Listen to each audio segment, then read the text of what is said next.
La Comisión Local de Seguridad y Protección de la Facultad de Estudios Superiores Aragón les da la más cordial bienvenida a este recinto universitario y nos solicita hacer de su conocimiento que la cultura de la protección civil tiene como finalidad capacitar al individuo para que cuando esté frente a un riesgo sepa qué hacer. Afortunadamente, usted está en un lugar seguro y en caso de existir un riesgo proveniente de sismo o de otra naturaleza, puede abandonarlo sin correr, sin empujar ni gritar, por el acceso principal o las puertas de emergencia. Fuera de este recinto, le recomendamos que ubique en los puntos de reunión señalados en el piso, identifique a sus familiares o acompañantes y puede continuar con su actividad normal.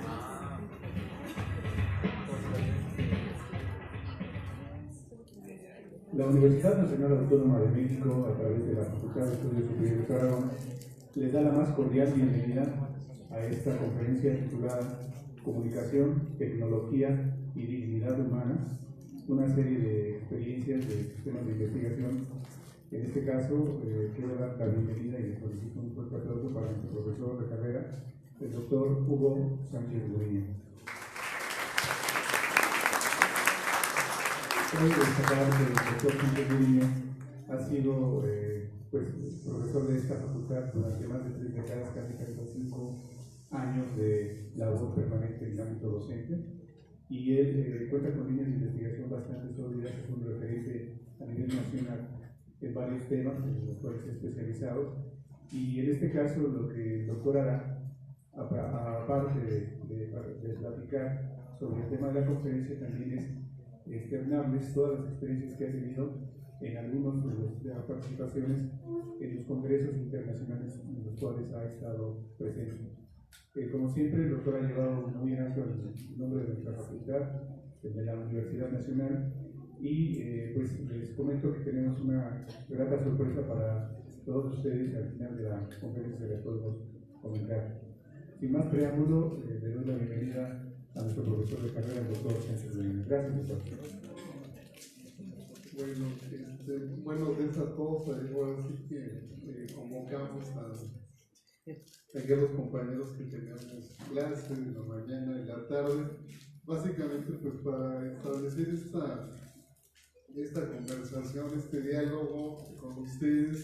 Básicamente el tema de esta charla, el tema central es esta investigación que presentamos allá en España, en la Universidad Complutense, en el marco de lo que cada año se lleva a cabo en distintas partes del mundo, que es el Congreso Mundial de Comunicación.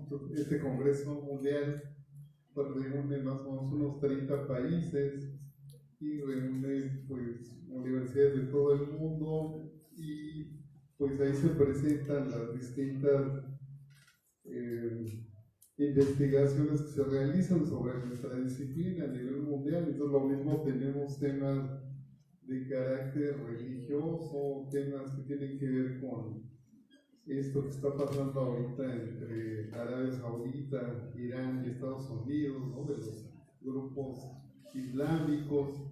Lo mismo tenemos temas que tienen que ver con los derechos humanos, temas que tienen que ver con la comunicación organizacional, con la comunicación política. Esa es una agenda muy amplia, pero permite pues tener un intercambio de experiencias con gente de otras partes del planeta que están en esta disciplina, y que pues más o menos nos permite saber cuáles son las tendencias que hay a nivel temático y cuáles son de alguna manera los temas más abordados, y también pues conocer las inquietudes de los que estudian nuestra carrera, de los tanto investigadores, profesores, como de ya profesionales de la comunicación. Es decir, como que cada país tiene sus propios intereses, sus propias tendencias en materia de comunicación.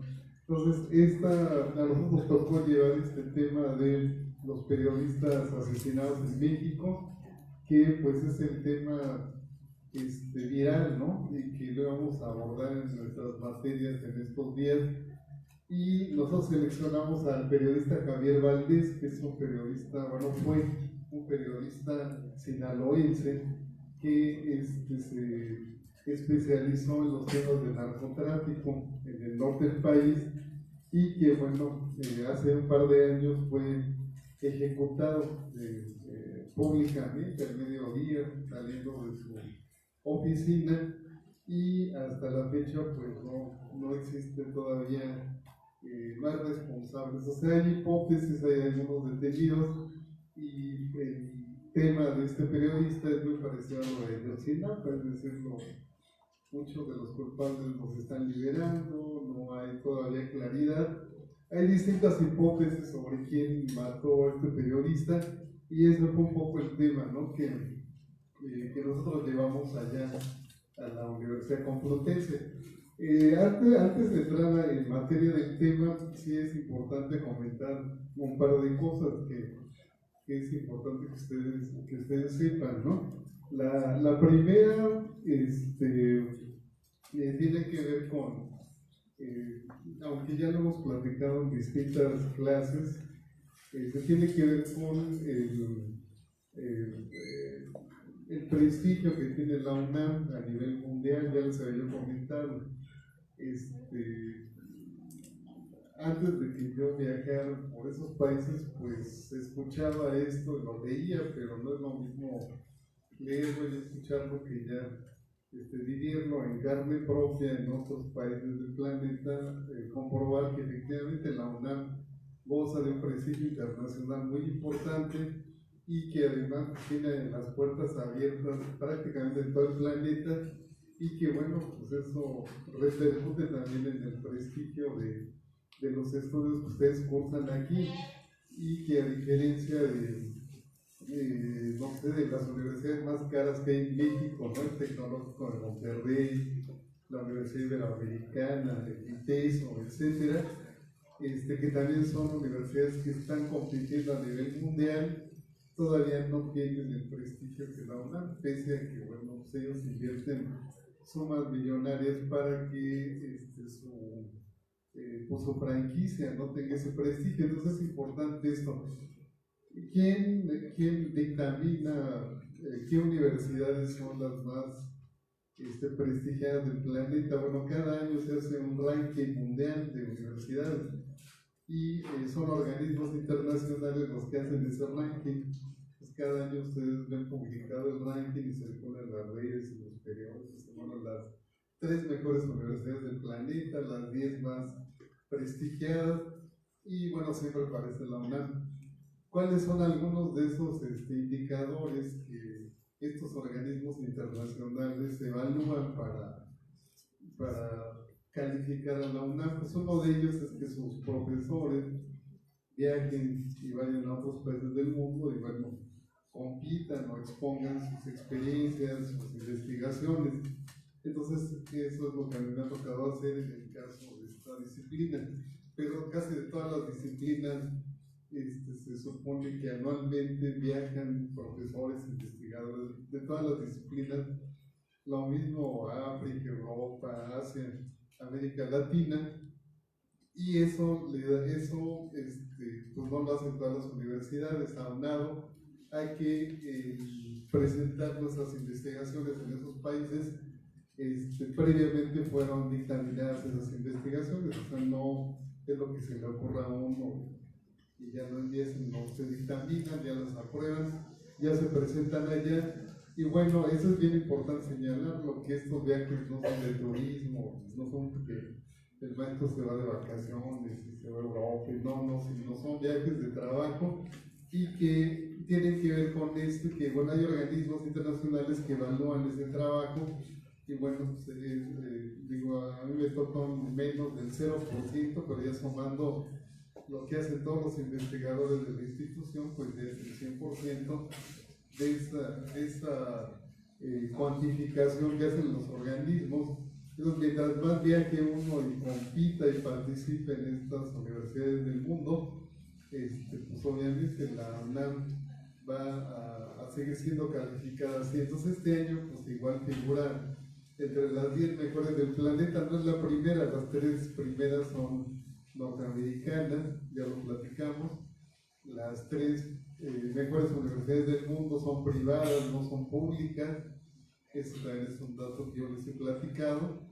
Y también les he platicado que al conversar con algunos profesores de esas 3 universidades más importantes del planeta, la mayoría se sorprende de cómo una universidad pública como esta, la UNAM, que tiene más de 300,000 personas, pueda figurar en esa lista, porque es un elefante, así como dice el peje, medio reumático, o sea, con más de 300,000 miembros.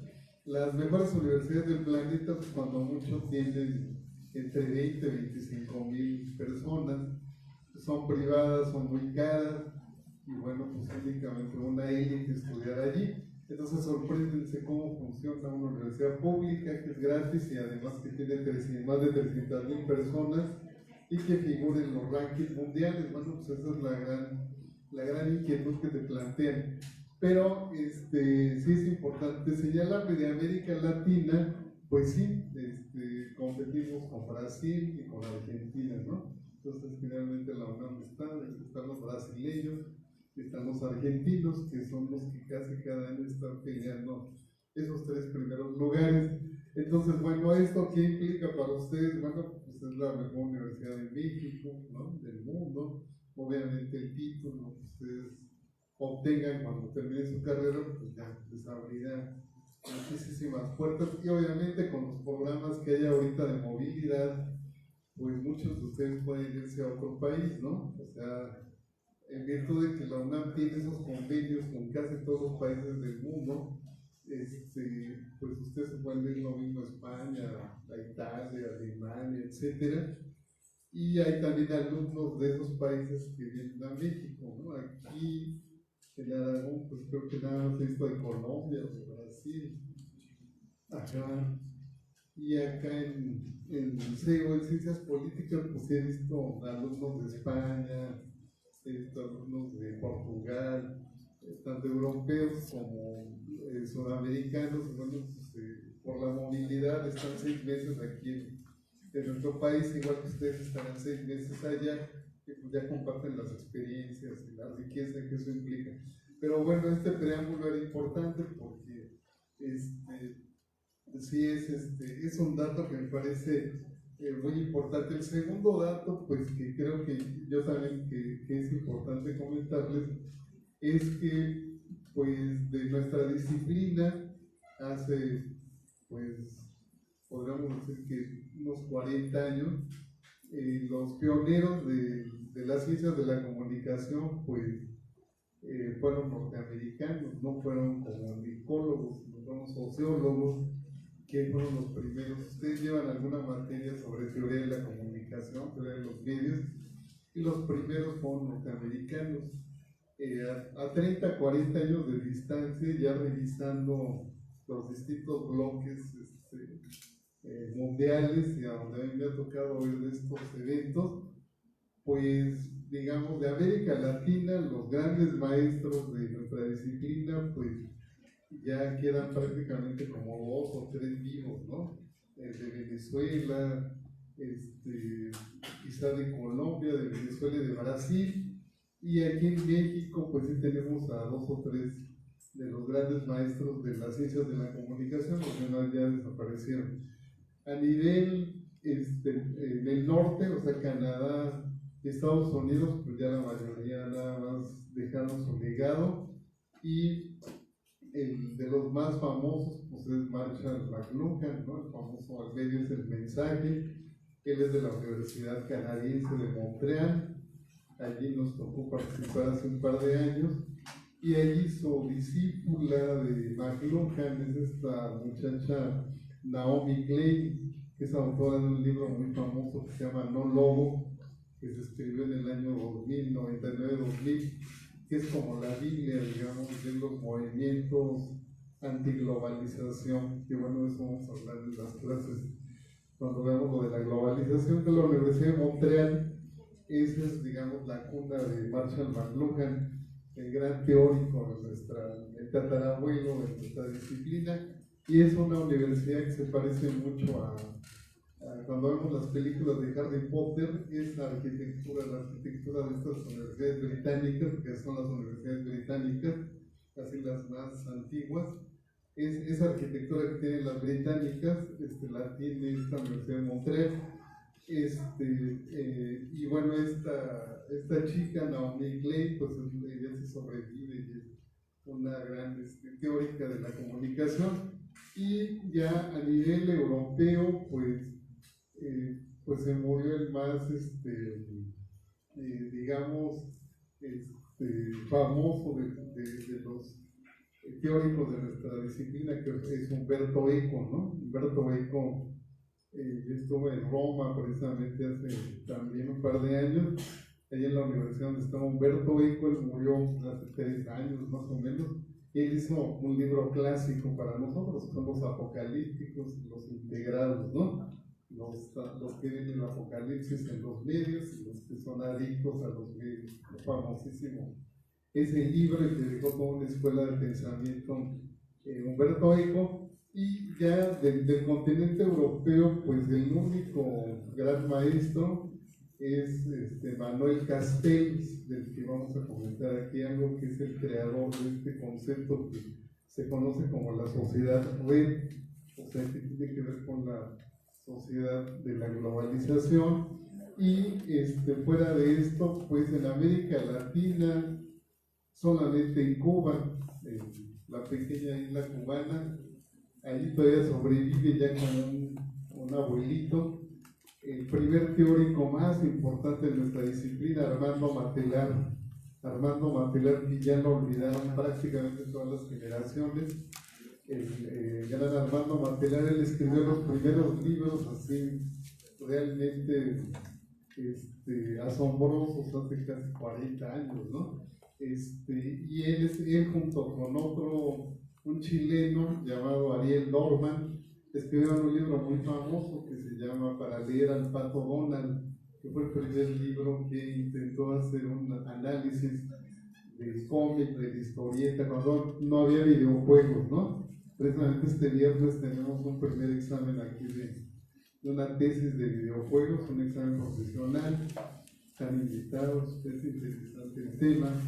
Esto que la primera tesis, sí, la primera tesis de ese tema del videojuego. Allá en Ciencias Políticas hay ya un club allí de profesores y de estudiantes que trabajan en esa temática, y alumno está formado en ese grupo, ¿no? De los videojuegos. Bueno, cuando todavía no había videojuegos, se escribió ese libro Para leer al Pato Donald.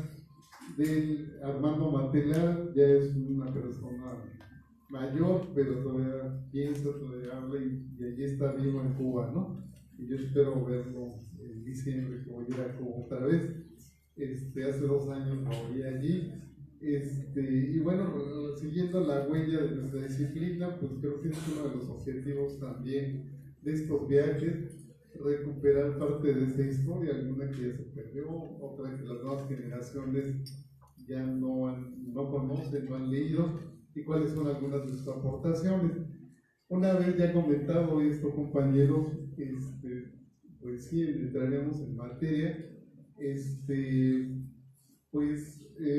El tema que abordamos aquí en España, junto con otras temáticas, a mí me llamó la atención la violencia que hay sobre los periodistas en México. Les parece que es así como una violencia demasiado extrema, y en cierta medida tienen razón. Quizá tenga que ver con el crecimiento de los cárteles. Pues se dice que Calderón pues le echó más gasolina a las lumbres para que los cárteles se volvieran más ultraviolentos, pero ahorita no se ha detenido eso. Entonces el país sigue prácticamente dividido en estos grupos.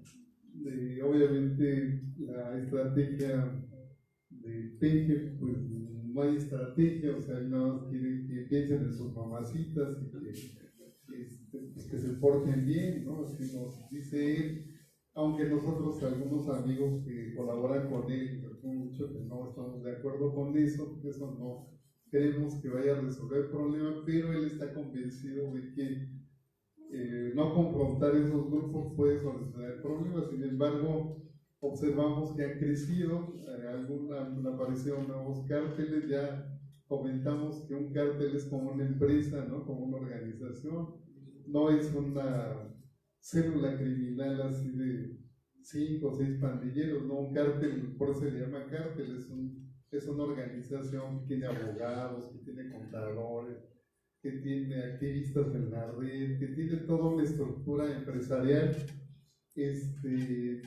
y obviamente los violentos, pues es una ramal de esa organización. Entonces, este periodista Valdés de Sinaloa, pues trató de hacer un registro histórico y periodístico de lo que ocurre en su entidad. Sinaloa, pues es famoso por el cártel de Sinaloa. Aquí, pues, estuvo, parece ser alumno que ahora es actor de cine, de noche, pues, esta serie de narcos de Netflix, él allí participa, en la retrospectiva que se hace en Narcos de Netflix, se reconstruye un poco cómo se crean los tatarabuelos del cártel de Sinaloa, ¿no? Este alumno que estudió aquí, que el maestro recientemente ha dado una charla aquí, él es el actor que representa a Caro Quintero, ¿no? En esta serie, que es recomendable.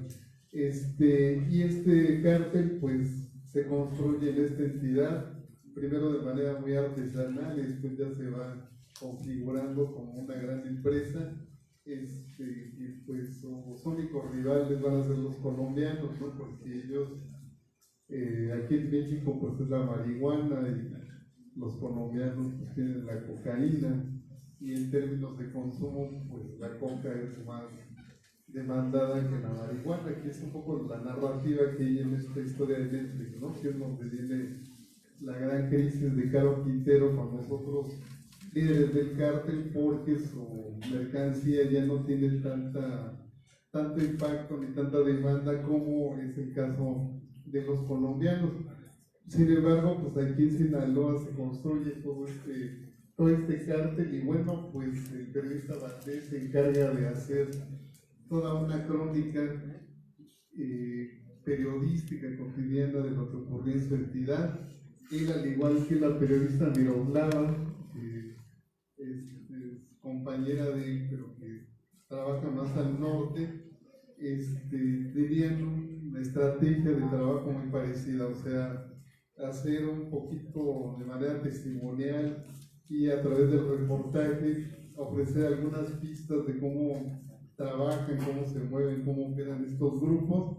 En el caso de Miroslava, pues también fue asesinada así muy violentamente, tampoco se sabe gran cosa de quienes la mataron, y casi despuesito pues le toca a Javier. Allí él dice que a Miroslava la mataron por lengua larga, que nos maten a todos, y esa es la condena de muerte por reportear este infierno, ¿no?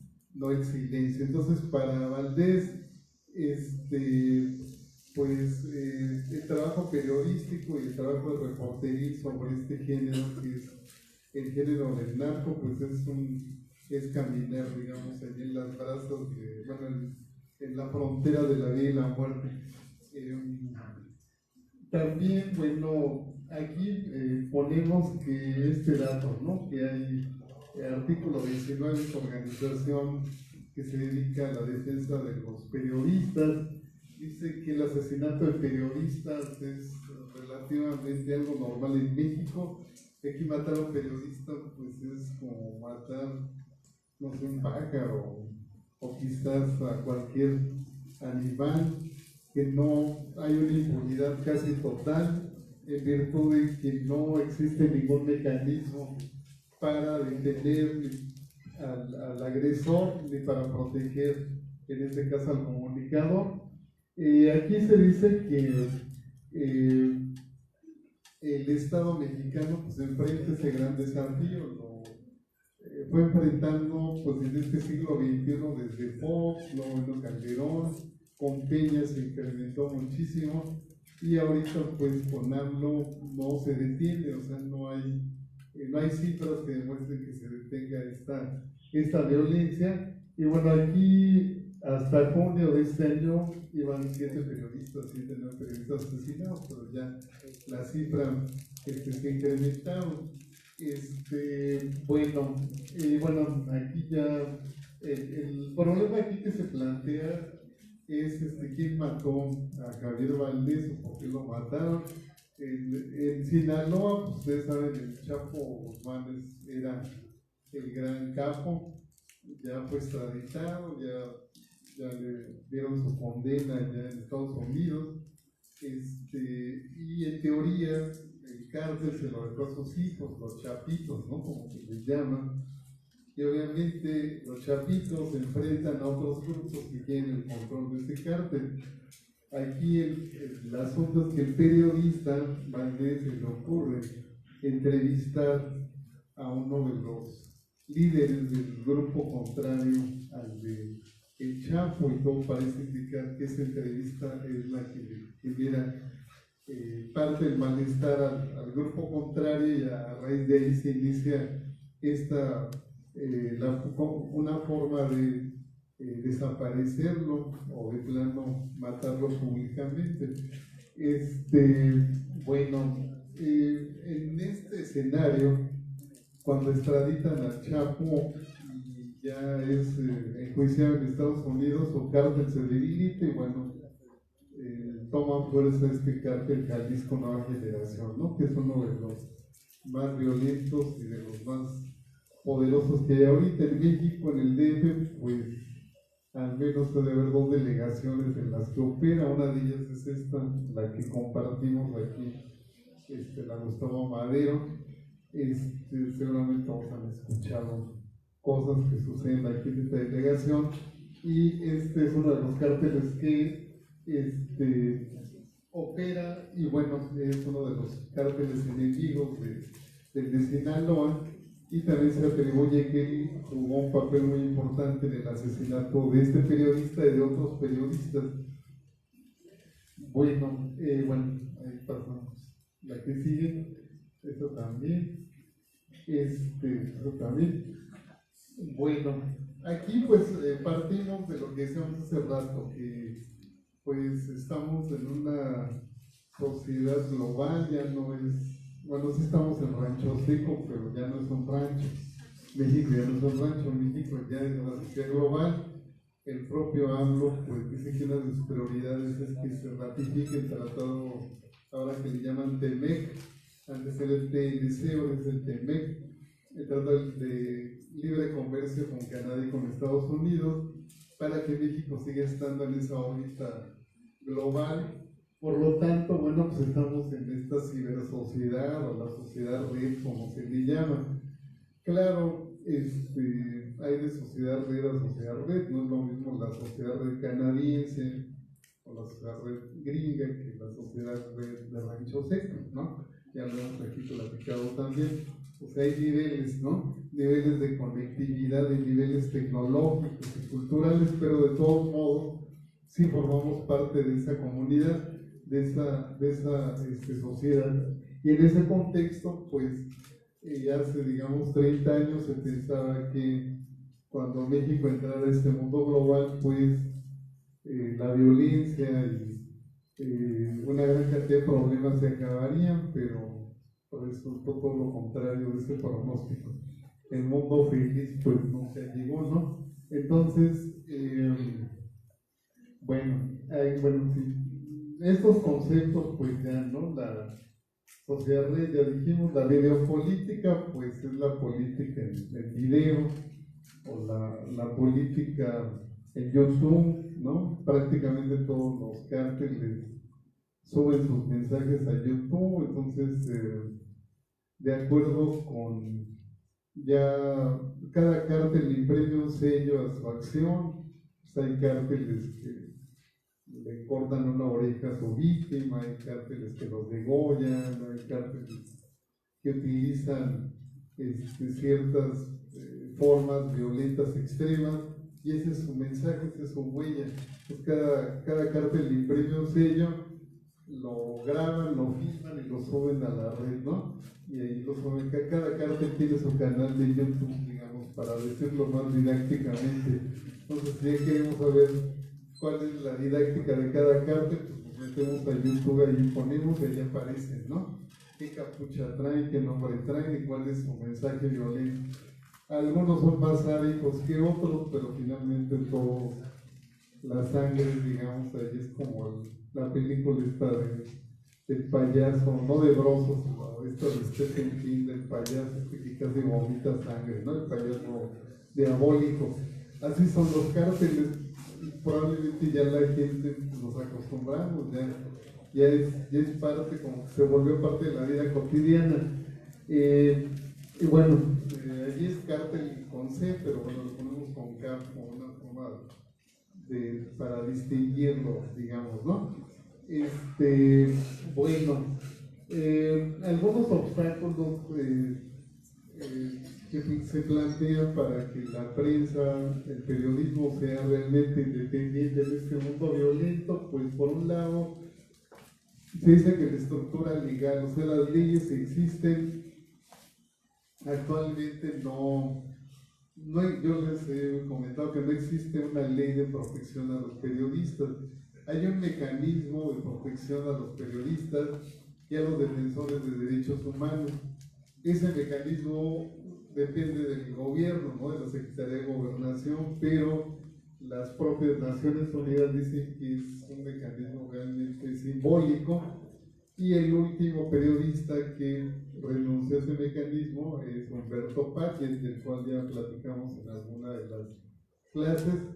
Ese periodista era de los pocos que estaba protegido por ese mecanismo, en virtud de que recordamos que este periodista hizo un reportaje en Ciudad Universitaria, quien según en la zona donde se vende droga, armas y todo lo que ustedes quieran y pidan, la zona así más pesada de Ciudad Universitaria.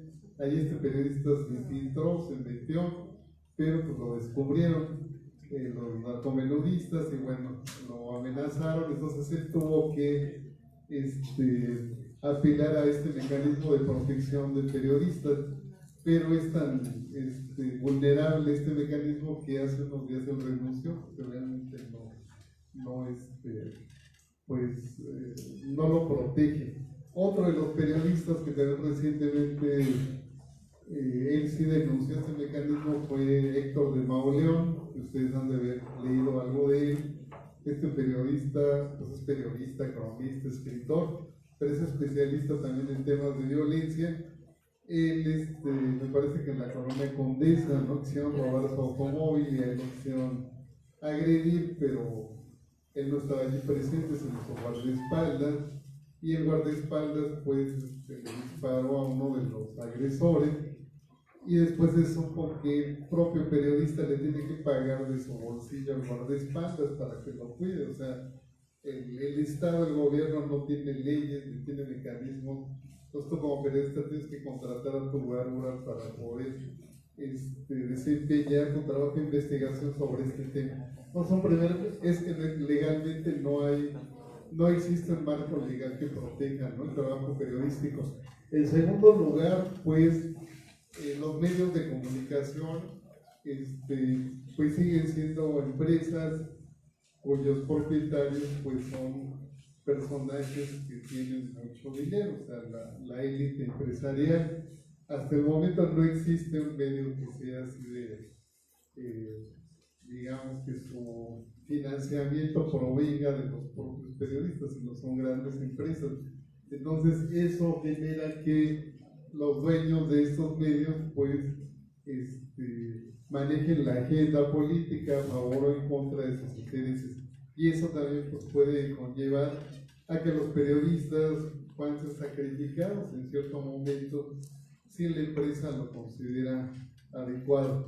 Y por último, pues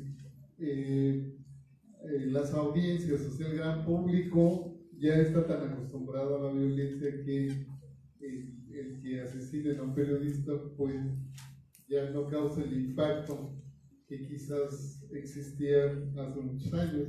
Pues hoy estamos tan acostumbrados a la sangre, a la violencia, porque matan a un periodista, lo desaparecen y pues no le interesa más allá de un pequeño círculo de ciudadanos, y eso también los mantiene desprotegidos a todos. Bueno, pues veamos.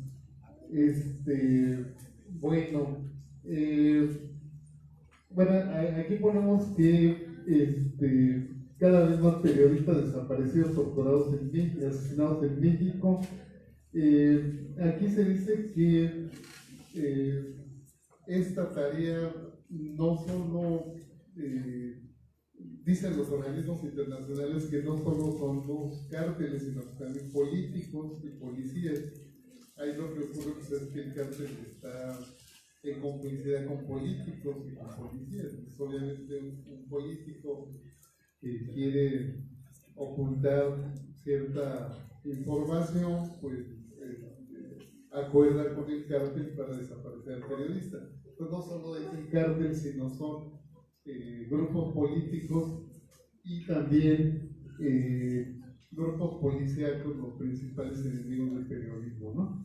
Bueno, pasamos. Javier Valdés hizo en su crónica de Sinaloa, él dice que él hizo toda una tipología de todos los periodistas que trabajan para el cártel, y Javier Valdés los llamó los narcoperiodistas. Probablemente eso generó mucho enojo en quienes trabajan, y a lo mejor en ese círculo tal vez eso fue lo que provocó una parte de su muerte. De esa tipología de personajes que trabajan para el cártel, pues él habla de estos dos, ¿no? Del panochón y de los voceros. Y dice que los cárteles tienen un vocero, que el vocero se encarga de controlar a todos los periodistas que quieren cubrir un evento de sangre que tiene que ver con un cártel. Aparece el vocero del cártel, les dice esto, van a escribir esto, no, hasta les da un boletín, y el que rompa con esta línea, pues, que se atenga a la consecuencia del cártel.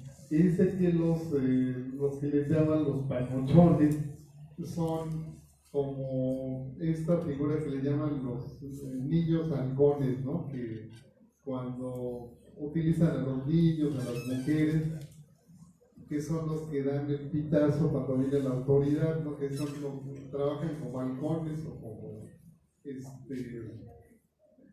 mensajeros. Esos son los panochones, ¿no? Que son empleados del cártel que se encargan de informar cuando viene la autoridad. Decía Valdés que, bueno, estos dos personajes folclóricos formaban parte de estos dos cárteles, de los Zetas y del cártel del Golfo, ¿no? Y aquí hay que recordar que los Zetas, pues, es un cártel que se formó por puros militares, ¿no? Que desertaron del ejército. El gobierno los entrenó, los formó, y después estos militares renunciaron al ejército porque consideraron que ganaban poquito, crearon su cártel, es el famoso cártel de los Zetas, que es de los más sanguinarios, ¿no? Y de los más que se conoce historias así tremendas de ellos. Y el del Golfo, bueno, como su nombre lo indica, pues está ubicado en esa parte de Veracruz, ¿no? Que también hay opera este cártel de los Zetas. Bueno, bueno, aquí decíamos un poquito lo que la hipótesis que hay, que quien mató al periodista Valdés fue el grupo opositor a los hijos del Chapo, después de que este hombre fue enjuiciado en Estados Unidos. Y bueno, pasamos ya a la parte casi final. Bueno, esa es la crisis de seguridad de los periodistas en América Latina, que México, bueno, ocupa un lugar destacado en eso, que Sinaloa es una de las entidades, pues, del norte del país, que casi todas las del norte están así, que son prácticamente tierra de nadie para ejercer el periodismo en el ámbito que tiene que ver con nota roja, temas policíacos. o temas del narcotráfico. Y decía pues Valdés que las condiciones para ejercer el periodismo en esos estados son muy complicadas, muy difíciles, y que los periodistas pues tienen que sobrevivir a salto de pata, ¿no?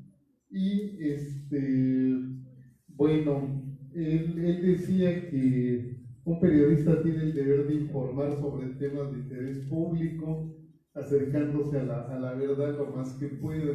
Ahí sí pues es complicado llegar a la verdad así como como si existiera el periodismo objetivo, sabemos que no existe.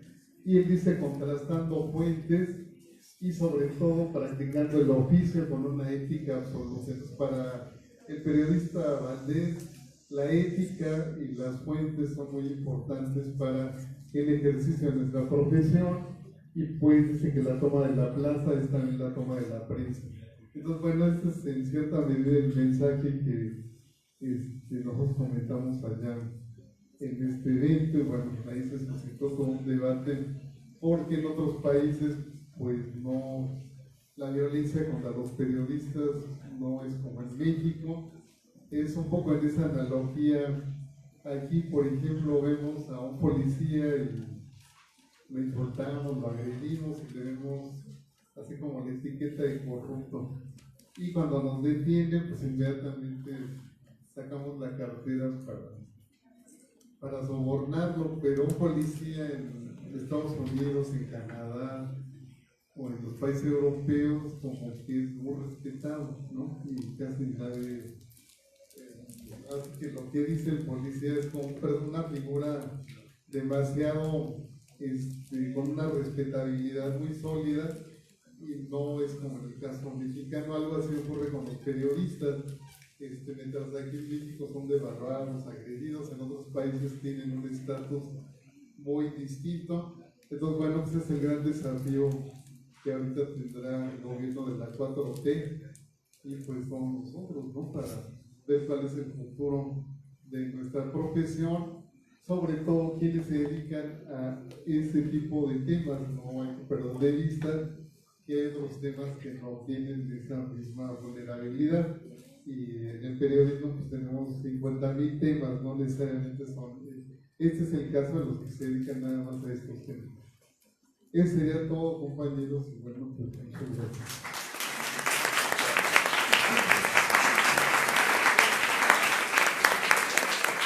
Gracias, doctor. Como pueden notar, la exposición está plagada de muchos aspectos importantísimos para reflexionar, para que también ustedes puedan cuestionar al doctor relacionado con su tema de investigación, con su perspectiva y sus opiniones, porque en este caso se vale dar estas opiniones, fundamentadas principalmente en la trascendencia de la labor del comunicador y del periodista. A colación de la exposición, doctor, me permití hacer algunas anotaciones, y de las cuales me gustaría, si ustedes lo permiten, comenzar con los cuestionamientos. La primera es en relación a, ok, tenemos la cuestión de Javier Valdés y seguimos estando pacientes por saber cómo se va a desarrollar o qué ha pasado con esta investigación. Lo vimos recientemente con el proceso que se da con los probables responsables de los estudiantes de Ayotzinapa, y son liberados por situaciones de falta de pruebas o de verificación de esas pruebas varios responsables, y esto pues ha indignado mucho a la sociedad. Pero también hay que entender otro aspecto. Hablaba usted relacionado con lo que es el acercamiento a comprender la situación, la fundación de los cárteles de la historia, por ejemplo, desde Caro Quintero a Guillermo Félix, etc. Y nos comentaba sobre la serie Narcos de Netflix.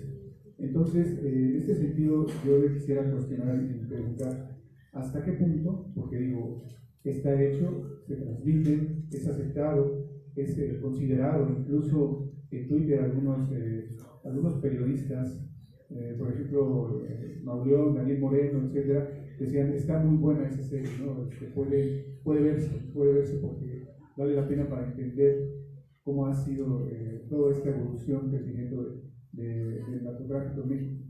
Y en este sentido, digamos, teniendo un valor histórico, un valor de investigación, valdría la pena entenderlo. Pero en el caso de lo que se genere como una narcocultura, porque bueno, esto ha sido también temáticas que han abordado los colegas de Colombia, en relacionado cuando surgen las series de narcotráfico y empieza a haber una especie de adulación o de seguimiento derivado también de este tipo de series que promueven un modus vivendi, promueven un estilo, una manera de percibir de acuerdo a una cultura del narco. ¿Hasta qué punto, esta es la pregunta, hay un valor histórico importante de investigación en estas series y cuándo puede ya, digamos, caer en aspectos de regularizar o de legitimar hasta cierto punto la situación del narcotráfico en nuestra sociedad?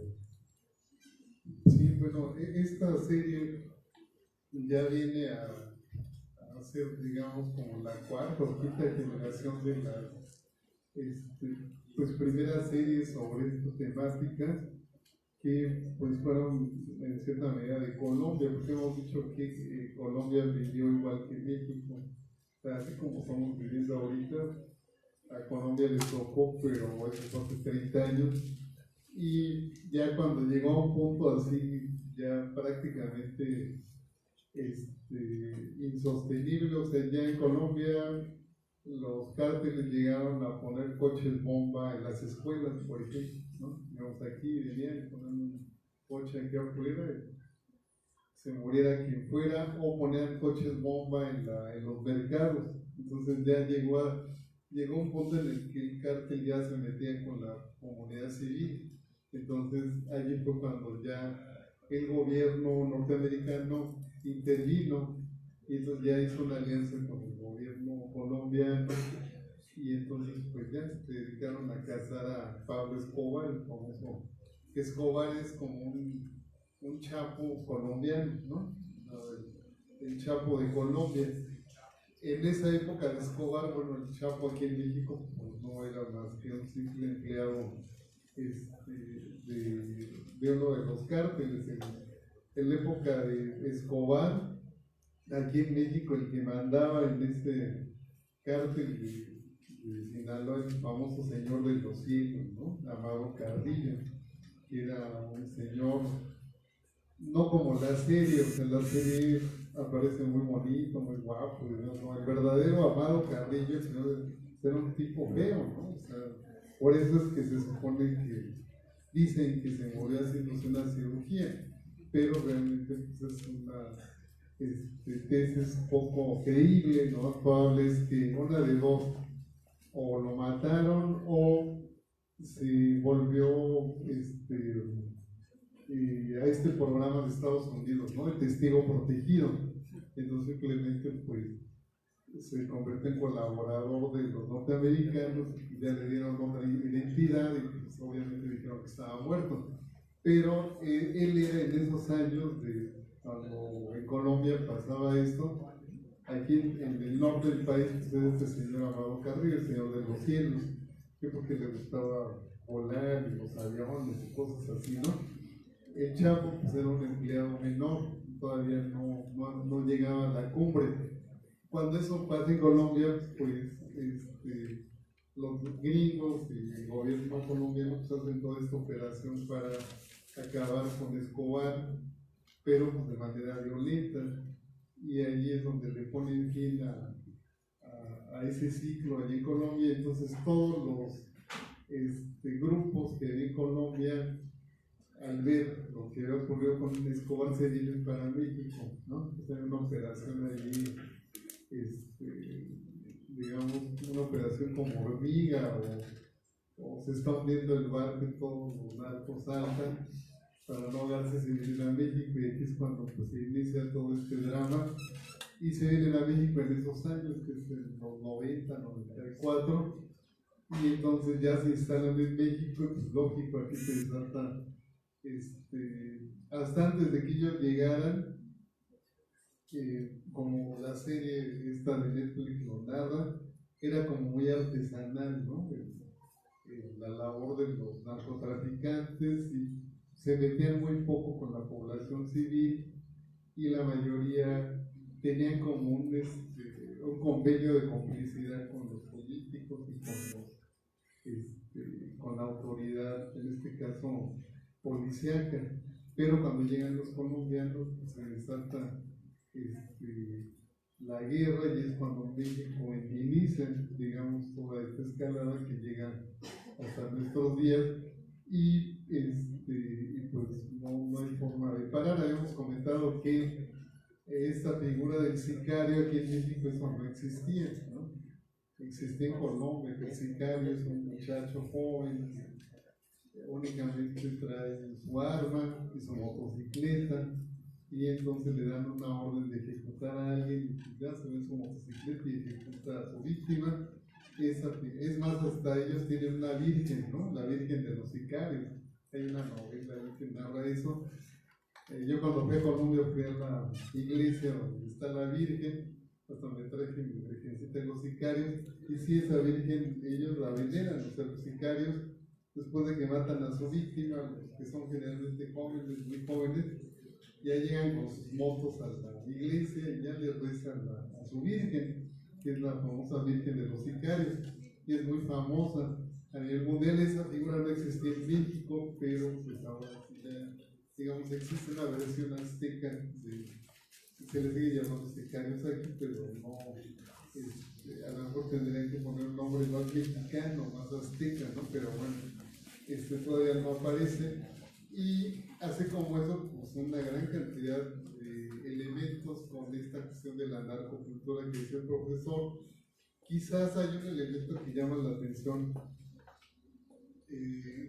cómo la narcocultura ha logrado tener una penetración en la cultura popular mexicana. Se la tuvo en Colombia con los tatuajes, la gente se tatuaba como los narcos y las mujeres se operaban porque está esta famosa novela Sin tetas no hay paraíso, allá le llaman tetas, aquí se le llama pecho, tienen 20,000 nombres, o la gente le da pena y dicen boobies o algo así, ¿no? Pero son los pechos, ¿no? En Colombia, la novela Sin tetas no hay paraíso, que después es una serie de televisión muy popular aquí en México, por cierto. También los narcos preferían a sus novias, las mandaban a operar precisamente del pecho. Bueno, esa tendencia, los tatuajes y el pecho abundante se convirtió en viral, y a cualquier muchachita de nuestro país se hace su tatuaje en el ombligo, en el pecho, en cualquier parte del pubis, etcétera, y quieren operarse. O sea, hasta hay un trauma si el pecho no es abundante. En México, pues empezaron a aparecer las clínicas pues estas clínicas que hacen los implantes, pero de muy mala calidad. Por eso Colombia es uno de los países que tiene a los mejores cirujanos plásticos, porque allá la gente va a operarse nada más, o sea, casi todos están operados allí. Y bueno, ese es un ejemplo, ese es aportación de la narcocultura. O sea, la narcocultura aportó los tatuajes y aportó esta fascinación por los pechos abundantes, ¿no? Y así podríamos hablar de más cosas que la narcocultura nos ha ido heredando, y bueno, la comunidad la acepta y bueno, forma parte ya de sus hábitos cotidianos. Muy bien. Pues vamos ahora con las preguntas de ustedes, jóvenes, por favor. Recuerden que aquí es muy importante que puedan aprovechar toda la cantidad de información, toda la cantidad de experiencia que tiene nuestro profesor. Le cedo el micrófono a Sube para que pregunte.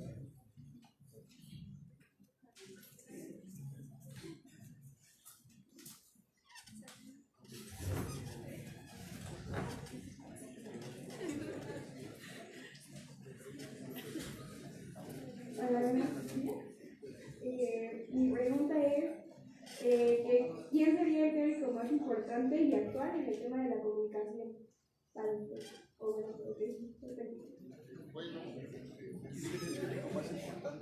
Bueno, aquí en México Aquí en México pues tenemos a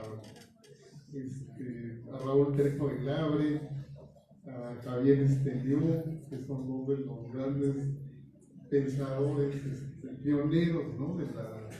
de la comunicación en México, y a nivel mundial pues está esta canadiense que se llama Naomi Klein, y está este español que se llama Manuel Castells, ¿no? Que ahora nuestra disciplina, como decíamos, muchos no son comunicólogos, sino vienen de otras, más ahorita ya son de otras disciplinas, o son filósofos, o son sociólogos, incluso hay economistas, ¿no? Hasta abogados que no estudiaron propiamente comunicación, pero que se han incorporado, pero serían relevantes.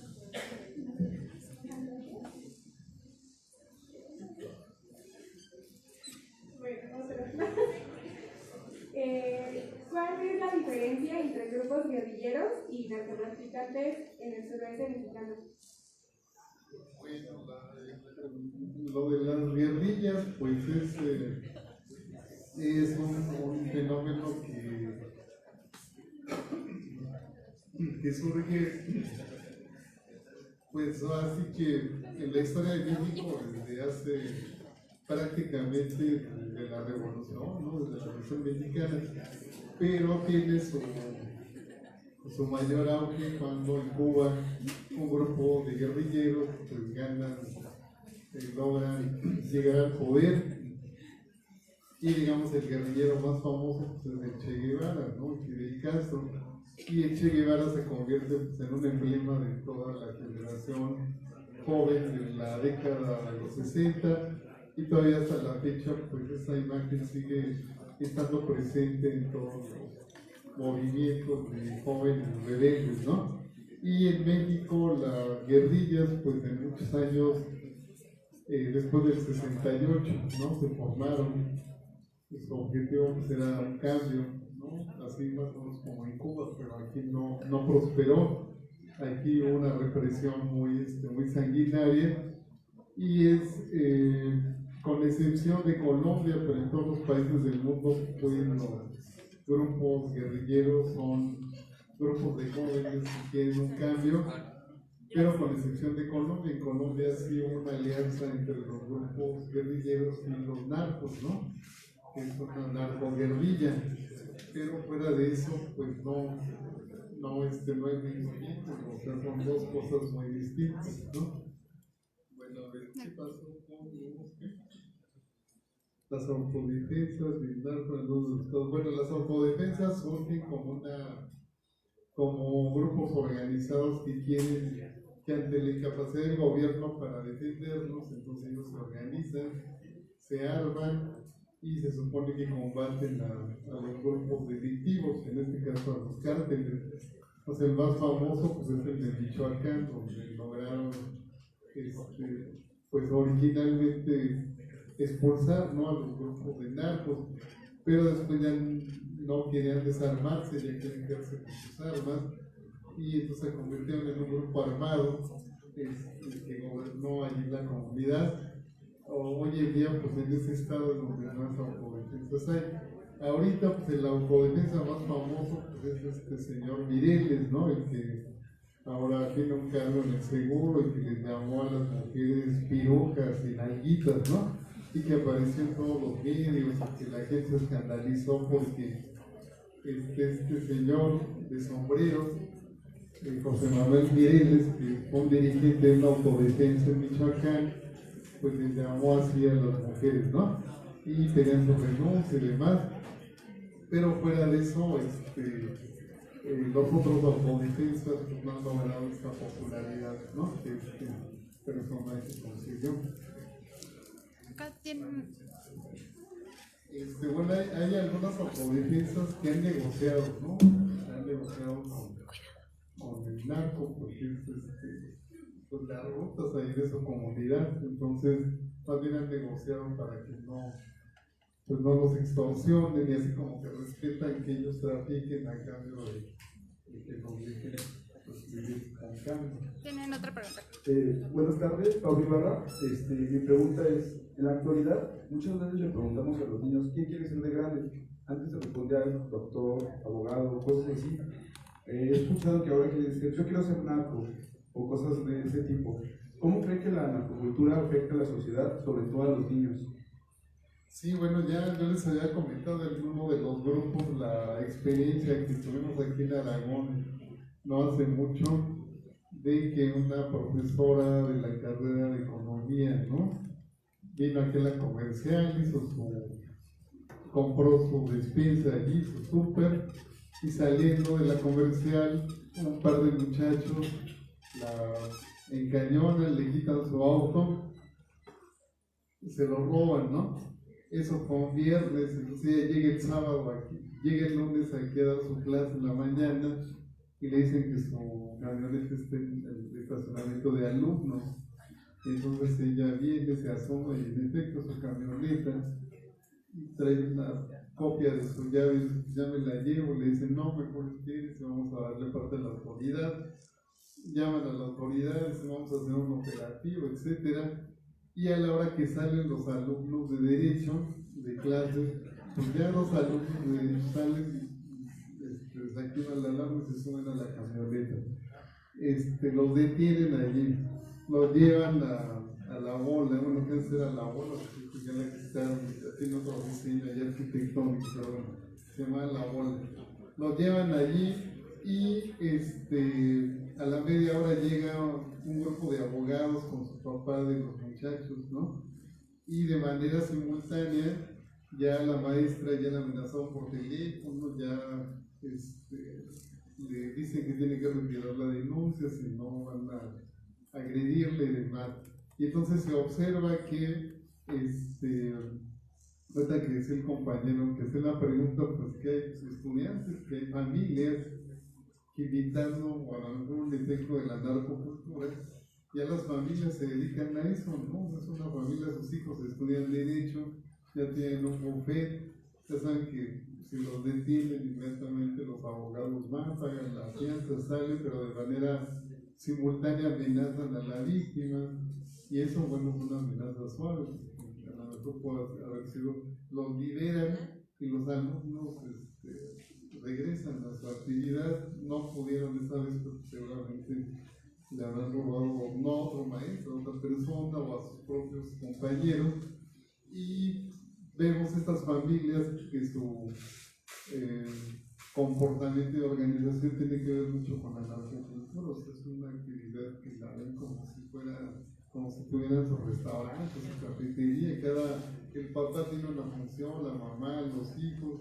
y es una narcofamilia, digámoslo así. Y eso está, bueno, no es el único caso, si ya rastreamos, pues, y ese es un efecto de este fenómeno. Buenos días, Pablo Rojo.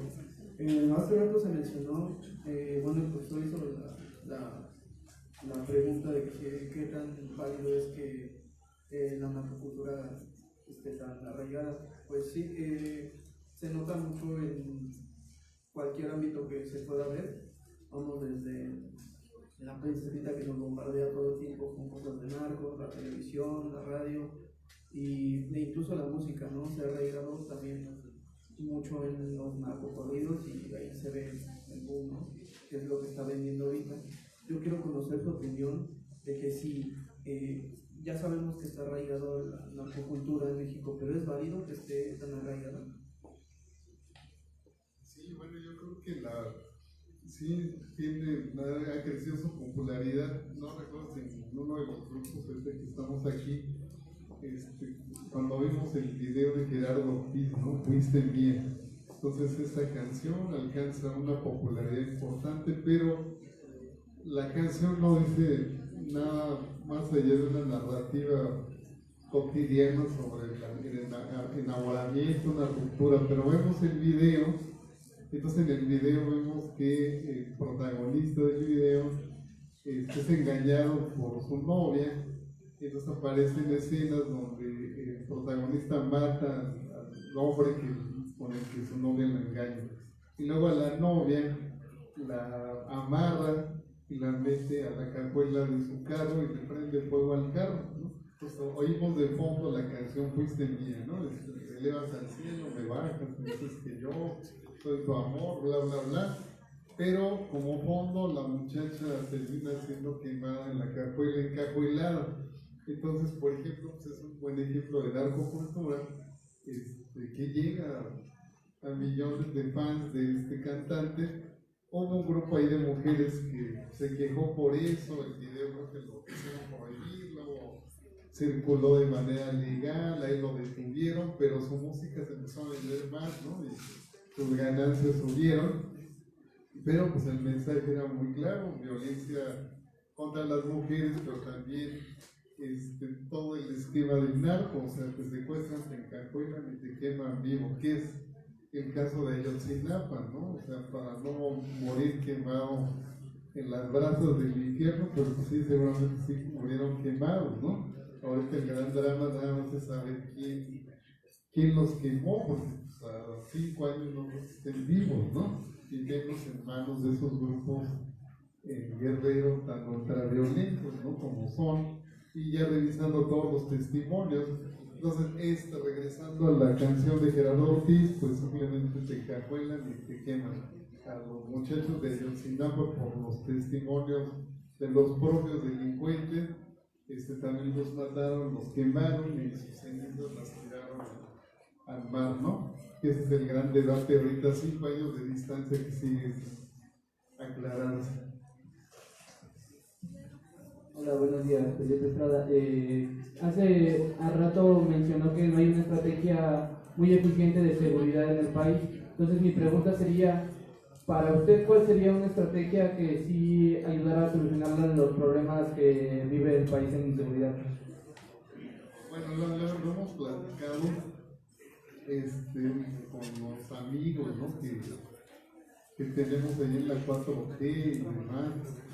Y luego comentar en las clases, o sea, para ese tipo de problemas pues hay que ver las experiencias en otros países, saber qué han hecho en Brasil, qué han hecho en Colombia, qué han hecho en Argentina, qué han hecho los europeos, y en función de esas experiencias pues ver cuál sería la idónea acá. Pero aquí nada más decirle a los narcos piensen en sus mamacitas, eso pues no creo que solucione nada. Compórtense bien, porque miren, muchachitos, entonces, no, eso, con esos grupos no se puede dialogar, porque tú dialogas y te degollan, ¿no? O sea, te queman vivo. Entonces tiene que haber una estrategia en función de la experiencia internacional. Obviamente las Naciones Unidas también tienen un catálogo ahí de experiencias, debe haber alguna, ¿no?, que se apegue a México, pero eso ya correspondería al gobierno. Lo que sí es que esos grupos no, o sea, que te sientes en una mesa es muy complicado. Los propios periodistas somos testigos de que en una mesa no puedes platicar con esos grupos. O sea, te sientes en la mesa y ahí te ejecutan y luego se hacen cachitos. Acuérdense que yo les comentaba lo de Guadalajara de hace 2 años, los jóvenes, estos estudiantes de Guadalajara, que fueron a hacer su práctica de cine a la casa de uno de ellos, de la tía de uno de ellos, pero desconocen que la tía tenía vínculos con un cártel, ¿no? Entonces ellos llegan, están filmando su trabajo escolar y llega el cártel y los secuestran, los desaparecen. Todos sus amigos se alarman, dan la voz de alarma y los encuentran una semana después, pero ya los encuentran prácticamente hechos cenizas, porque los mataron, los hicieron cachitos, y además el que los pozoleó, porque acuérdense que aquí es esta palabra muy mexicana, así como en Colombia son los sicarios, aquí en México son los pozoleros, pero con ácido, ¿no? Porque detienen al pozolero y el pozolero dice: no, yo los maté, los hice pedazos y les puse ácido. O sea, con ácido quiso desaparecer las evidencias de estos estudiantes. Pues cuando un grupo que opera así, pues no puede sentarte a platicar, eso sería ingenuo. Pues creo que esa es la gran debilidad ahorita del gobierno, ¿no? Pero bueno, pues allí sí habría que debatirlo con ellos, ¿no? Buenos días, soy la Martínez. ¿Usted cree que los medios de comunicación son los mismos culpables de romantizar el narcotráfico y México hacia nosotros, hacia el público. No, pues los medios más bien son, acuérdense que los medios pues, son negocios que se mueven en función del rating que tengan los contenidos. O sea, por eso se dice que el público también es corresponsable de los contenidos que le ofrecen. Pues ya hemos dicho que si le ponen Radio UNAM, la música clásica de Radio UNAM, y que ponen la Z con la MS, pues la gente va a preferir la MS que un concierto de Vivaldi, ¿no? O sea, los gustos y las preferencias del gran público son eso: la sangre, la violencia, las mujeres, las drogas. Vean La Usurpadora, por ejemplo, ¿no? O sea, Peña Nieto, Televisa responsable. Peña Nieto fue el candidato de Televisa hace 6 años. Televisa lo encumbró y ahora ya ponen una telenovela en la que la misma Televisa lo vomita, ¿no? Lo desprecia, ¿no? Ahí disfrazan un poco a los personajes, pero ustedes ven que Peña Nieto, una gaviota versión colombiana, porque la actriz es colombiana, La Usurpadora, ¿no? Véanla, es interesante la novela. Vean, y además Televisa se da el lujo de volver a sacar su telenovela Cuna de Lobos, que fue de las tatarabuelas de las telenovelas, y además pone allí un letrero: reescribimos la historia. O sea, AMLO y Morena dicen juntos hicimos historia, Televisa dice reescribimos la historia. Entonces, bueno, ahí están esos mensajes. Nosotros que somos como licólogos, pues lo entenderíamos mejor. Buenas tardes. Usted dice que no se puede dialogar con el narcotráfico, pero yo, bueno, al menos en el México creo que tiene razón, pero sí hay casos en los que se pudo, por ejemplo con Pablo Escobar, hubo momentos en los que se pudo, pero en este caso en el México, ¿cuál sería la situación en que para tratar esto sería negociar? Hay momentos en los que la mejor solución fue dejar de agredir al narcotráfico para que dejaran de agredir a las personas también. También hay momentos en los que la solución sí fue exactamente generar una guerra para poder detenerlos. ¿Cuál sería la mejor solución aquí?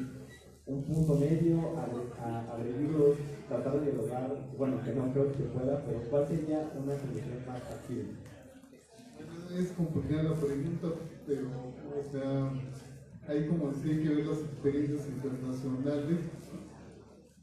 Aquí en México, antes de que llegaran los colombianos, como se narra en esta serie de Netflix, el gobierno negociaba con esos grupos, ¿no? Pues negociaba, pues el gobierno le decía, bueno, pues tú traficas, pero no toques a la población civil, pues no se meten con la población civil.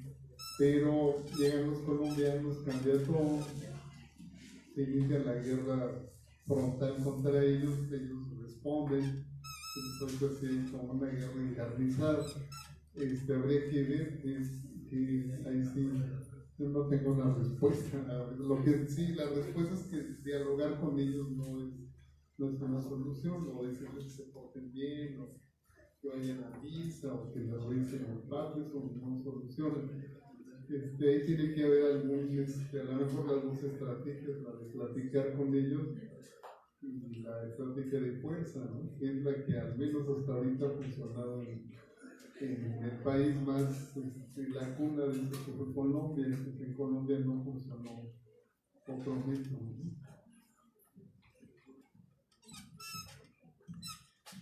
Buenos días, Alicia Zárate. Bueno, anteriormente el narco se dedicaba propiamente al cultivo de drogas y todo lo que tenía que ver con drogas. Hoy en día vemos que se ha expandido referente a todo tipo de delitos, secuestros, derechos de piso, todos esos delitos que ellos han expandido su campo, por decir. ¿Y a qué crees que se deba este fenómeno? Sí, pues como decíamos, es como una empresa el cártel, entonces el cártel como empresa trata de controlar, tener así como distintos tentáculos, ¿no?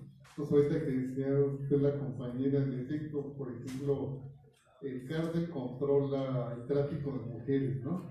Secuestran a las mujeres y las mandan a sus tables, a toda sobre teibolera que tienen en todo el país o incluso Estados Unidos, ¿no?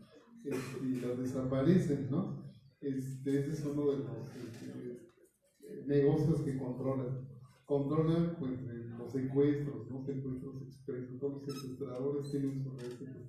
Y así una gran cantidad, no sé, 10, 15 delitos, pero todos tienen que reportarse pues, con el comité, digamos, central del cártel. Entonces, más ingreso, más control, y tienes un ejército pues, de miembros que, por un lado, te generan una ganancia económica mejor y un mayor poder político e influencial. Entonces, eso es el gran drama de este fenómeno.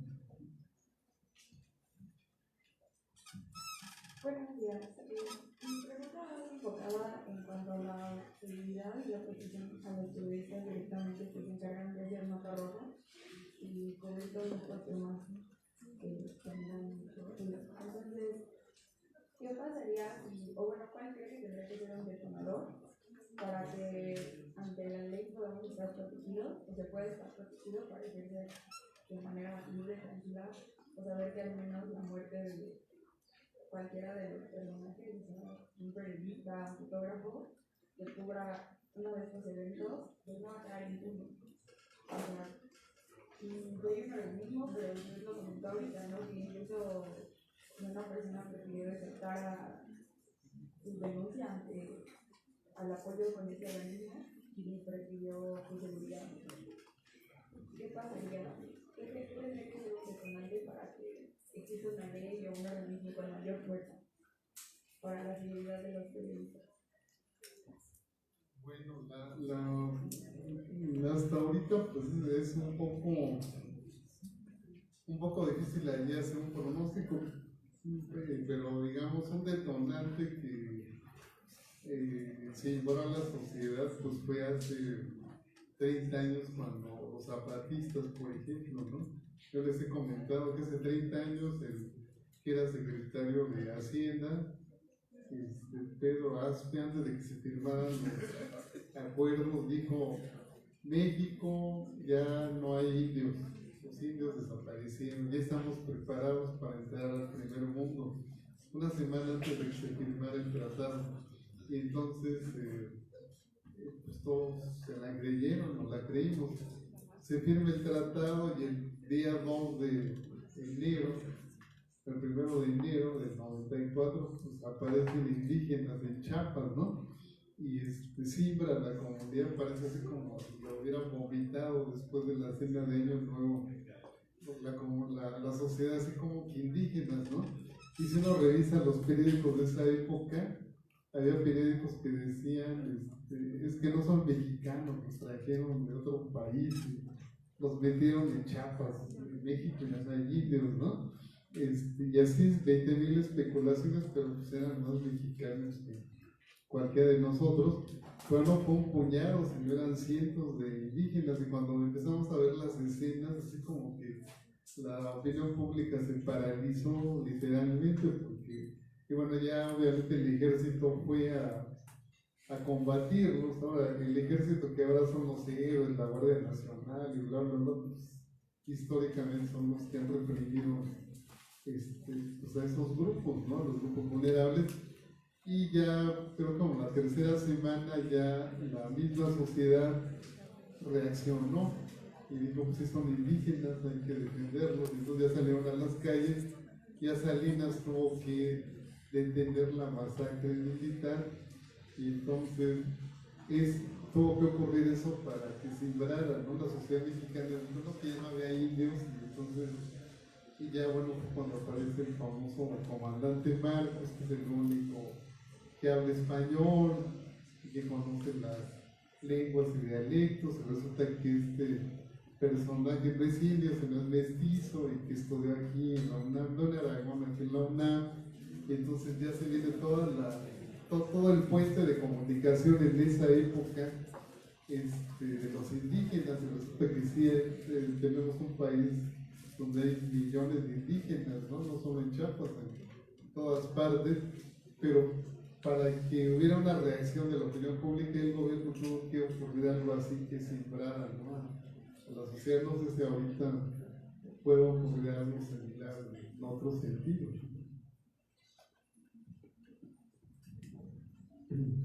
Buen día, profesor. Mi pregunta viene más encaminada a el que es López Obrador, y bueno, sabemos que usted nos remarcaba el día de ayer las claves de su éxito, en tanto a que el mensaje que quería dar y cómo hace política y llega a la población viene tanto dentro de que su mensaje se cubre de aspectos culturales y sobre todo de la historia, porque la historia todavía se respeta un poco. Estas estrategias antes eran tomadas, por ejemplo, con la religión en algunas campañas políticas en Estados Unidos. Ahora la religión ya es algo visible para la mayor parte de la población que está globalizada. Y bueno, yo lo que quisiera saber, lo que quisiera preguntarle, o lo que quisiera pedirle es que me diera su punto de vista de la caída que él tiene como fenómeno en la comunicación, como fenómeno de los medios de comunicación. Bueno, pues el tema es un tema que ha ido ganando, o sea, no solo es el miedo, la violencia, bueno, que genera en la opinión pública, sino también es un tema que ha ganado mucha simpatía. O sea, la gente con esto de la narcocultura y demás, pues también a muchos líderes de estos grupos los ve como héroes, ¿no? La misma música, la música de los narcocorridos, pues nos narra la historia de estos personajes, pero como héroes, ¿no? Es el famoso caso de los Tigres del Norte, ¿no? Bueno, ni hay tigres ni están en el norte, pero bueno, son estos hermanos, crean su grupo. Ahorita en la actualidad, pues ellos tienen su fundación. Los Tigres del Norte tienen la doble nacionalidad, son mexicanos, pero son también norteamericanos. Ellos viven en Estados Unidos, digamos, están pudriéndose en dinero, pero cada canción que ellos generan es una narrativa, ¿no? De algunos héroes. Desde Camelia, la Tejana, que fue la primera canción exitosa que tuvieron, narran un poco las peripecias de estos personajes, y mucha gente los ve más como héroes que como bandidos o como los malos de la película. Y entonces allí los medios pues juegan ese papel que a veces la narrativa que se ofrece no necesariamente es muy objetiva, y eso pues genera estos mitos y estas simpatías, y también pues, que niños y jóvenes aspiren a ser como esos, ¿no? Los héroes.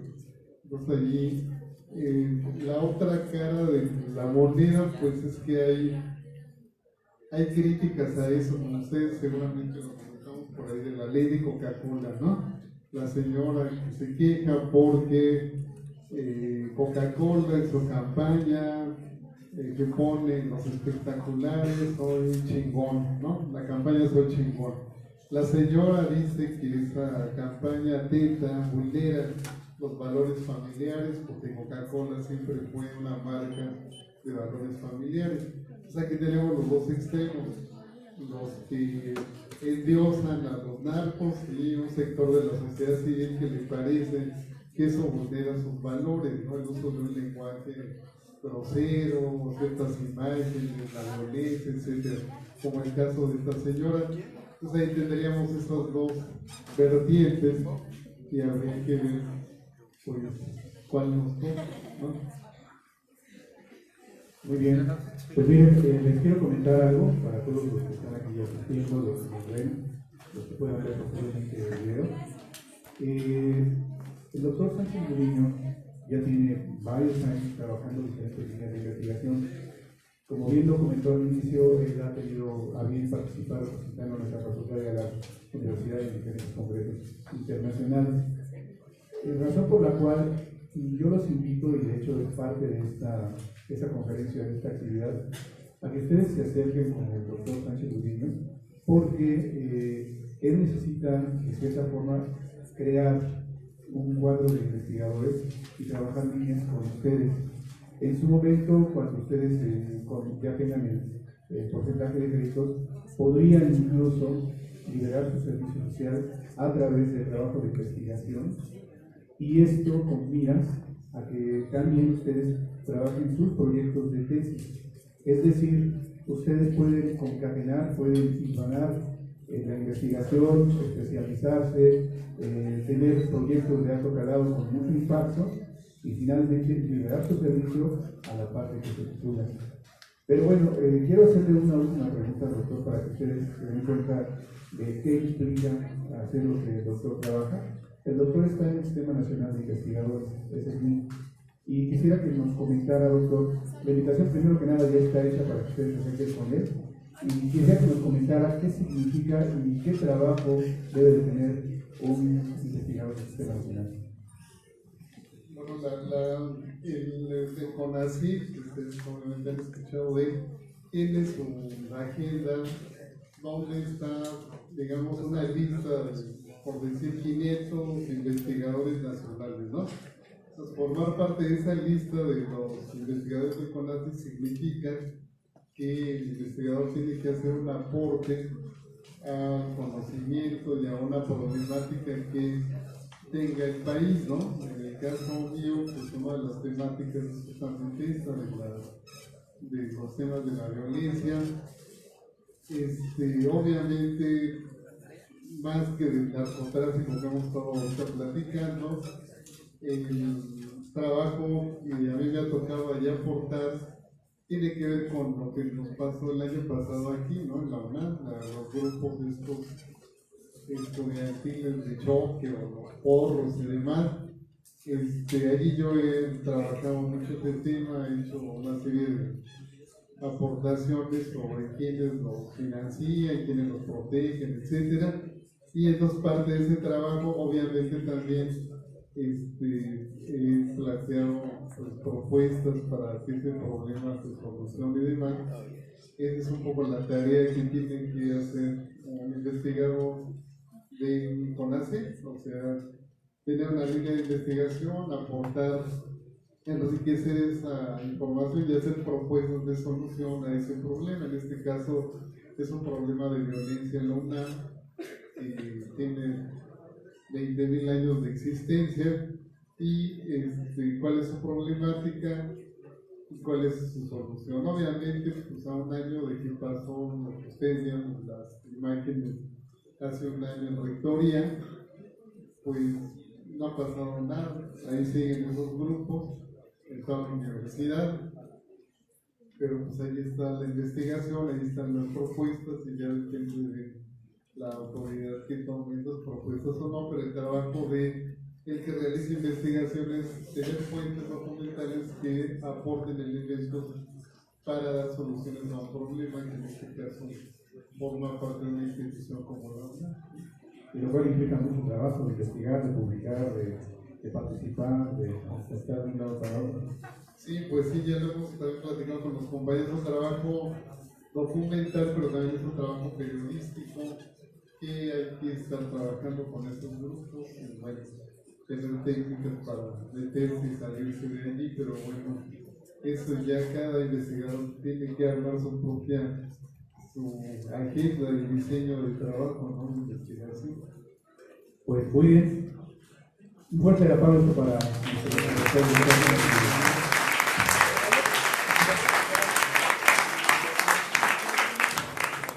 Agradecemos a todos los asistentes esta presencia en esta conferencia. Los invitamos porque seguimos teniendo una serie de actividades muy importantes y en realidad dense cuenta que aquí en nuestra facultad se investiga bastante bien, se participa con muy buena presencia en todos los congresos y eventos internacionales. Y por favor, acérquense con nuestros profesores. Muchas gracias a los profesores que han venido, que participaron con nosotros, y muchas gracias a todos ustedes, que tengan excelente día.